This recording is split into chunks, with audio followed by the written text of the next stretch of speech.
As a teacher for 40 years, I can see things that other people in other vocations don't see. You probably understand that I've been in the classroom at least 50 days this year, not only as a teacher sub, but also as a volunteer. I find that whatever policies that we have need to start at the classroom and move to the boardroom. And I do that following Glasser's book on education. It has to start at the classroom and move to the boardroom. And we need to do that more. Second of all, the teaching platforms. Those teachers in the classrooms who have to create the magic that makes our children learn, that has to begin in the classroom, not at the district office. Sorry, not at the district office. It starts in the classroom, and then the teachers get together in groups and decide where the students are, what the strategies are, what the materials are, and what direction they'll go. It starts in the classroom, then moves to the administration. Third, we have a lot of talk, and some people said I was silly because I was de-emphasizing square footage, and I was looking at scores. I'm not a contractor, okay? The only thing I know is schools and children and how they learn and how they don't learn. We can't concentrate on bricks. We have to concentrate on books. We have to concentrate. Excuse me, Mr. Mossman. Oh, wow, I shot it. All right. Students are college bound. Is the district doing enough to serve them? Why or why not? We can't hear you. Oh, I'm very sorry. I'm forgetting. Let me repeat the question. Given that not all students are college bound, is the district doing enough to serve them? Why or why not? Whether our students go to college or to technical school, they need to have a broad base of knowledge and information. And our schools are responsible for teaching them. Now, I find that a balanced curriculum, and I say balanced, I mean balanced, we need to have reading, writing, and arithmetic, but we also need to have fine arts, performing arts, sports, because those are the buy-ins that the kids get so they don't get bored in the classroom. Fine arts, performing arts, and sports. We can't all be on the first team, on the football team, but we can be runner-ups.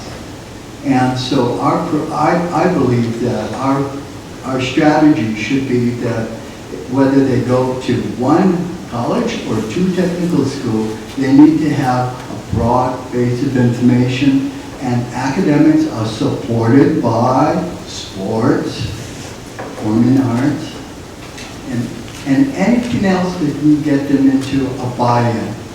That'll keep them in school. And I see people saying, well, we're just going to have to get rid of the band. Hey, the band's great. I mean, so let's keep the fine arts, performing arts, and everything supporting our academics. And if we do that, we'll find that we'll be able to send our students to college as well as technical school. Oh, I love this one. I taught as a sub for long term at Kessler Elementary.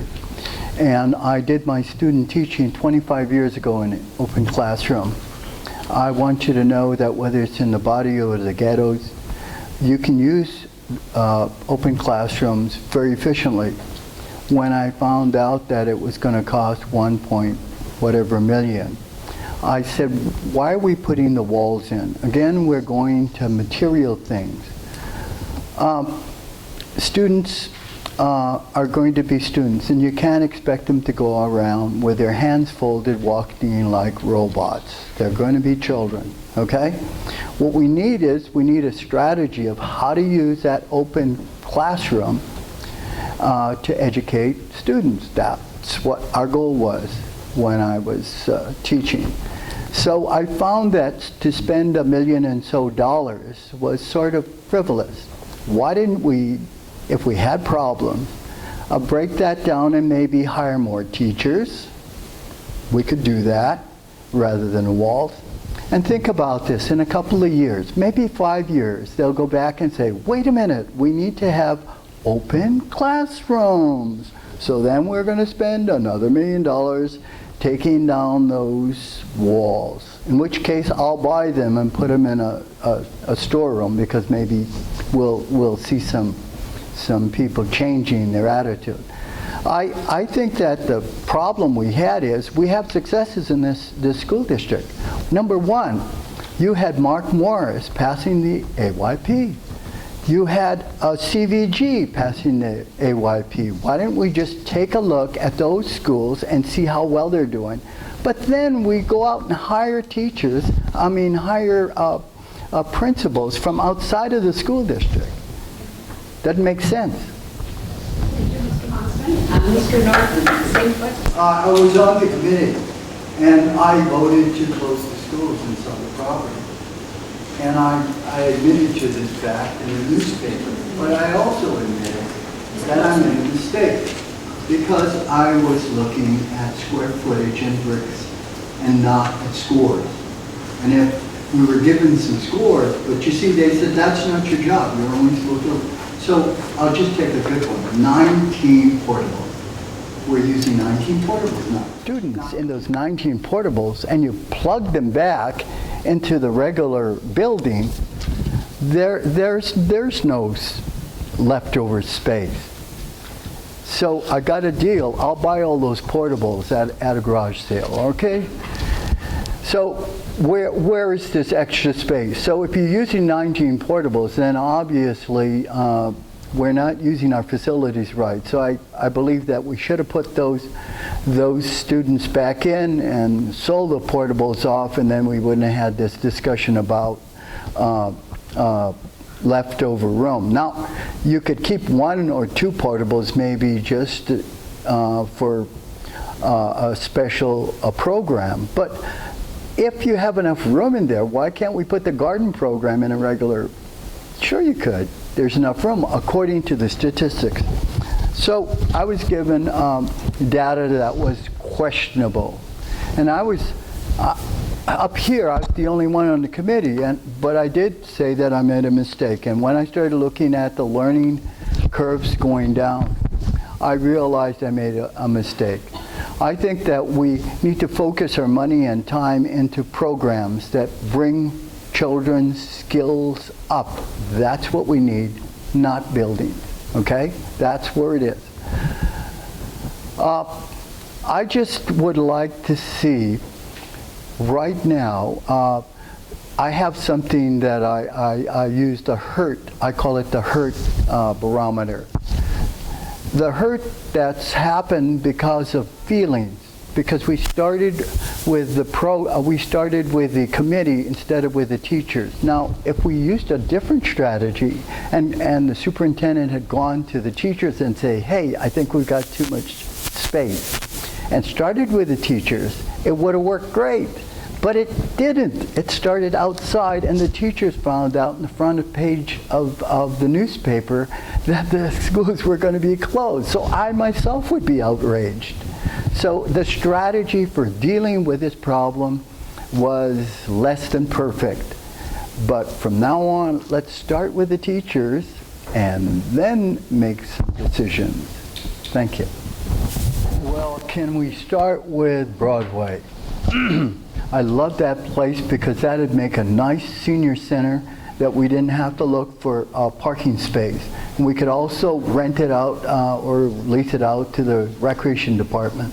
So that we've taken Broadway right off the map right here.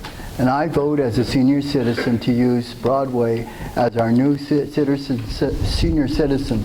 That way I don't have to be hustled for a buck when I walk out, or given a ticket on my car because I parked in front of a casino. I do believe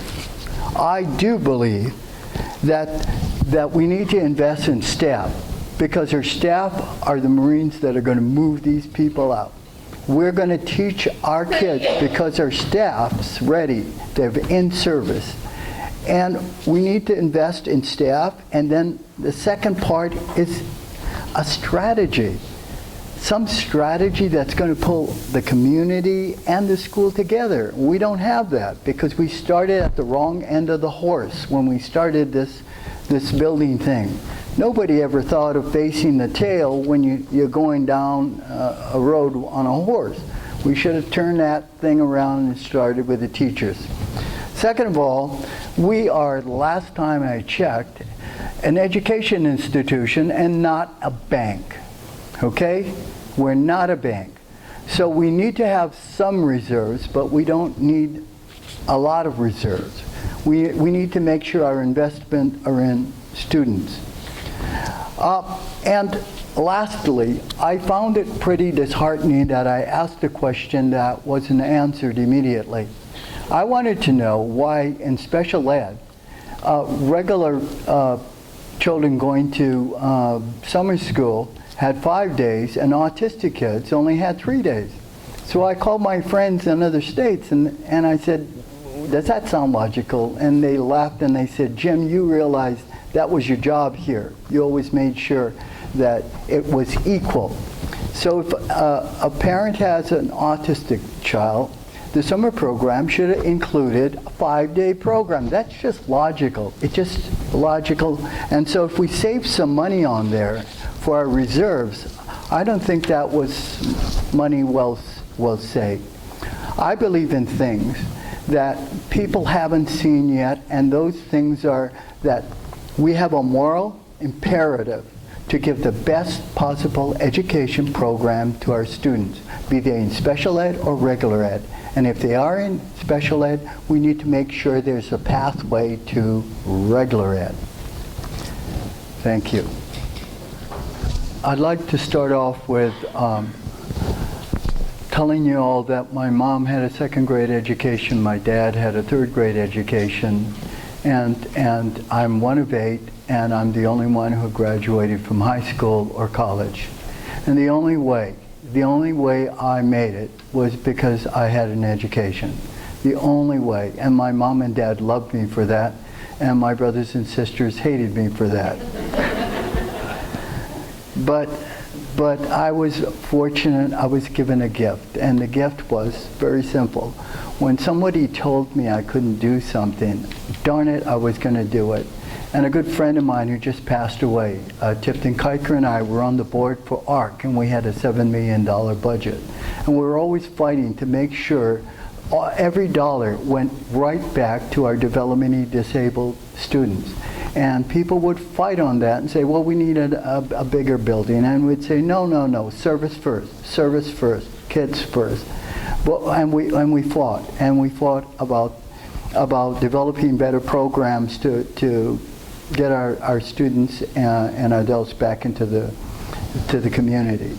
Well, I still stay with, I'm going on books and not bricks, teachers and not 2x4s, and believe it or not, strategies and not building. Because I believe we can bring the education program online with successful students on a broad base. And if we do that, we'll be able to send students to college as well as vocational schools. I think that the problem is that we can't divide the drama from the trauma. And we have so much drama because we started on the wrong end of the horse or looking in the wrong direction. So if we just move the rider back and the horse going in the same direction, we'll be able to divide the drama from the trauma and do a better job of solving our problems. Students first, supporting the teachers in the classroom, and a strategy from the district that'll work. And it would be wonderful to see the superintendent working in the classroom teaching at least 1 hour a week, or maybe 5 hours a week, and everybody who's not in the classroom. And that way we'd engage the administration and the teachers and start having them work on the same team. Imua Kamehameha, that's what I learned when I was going to school, and it's always forever. That's how I feel about our students, always striving for the best.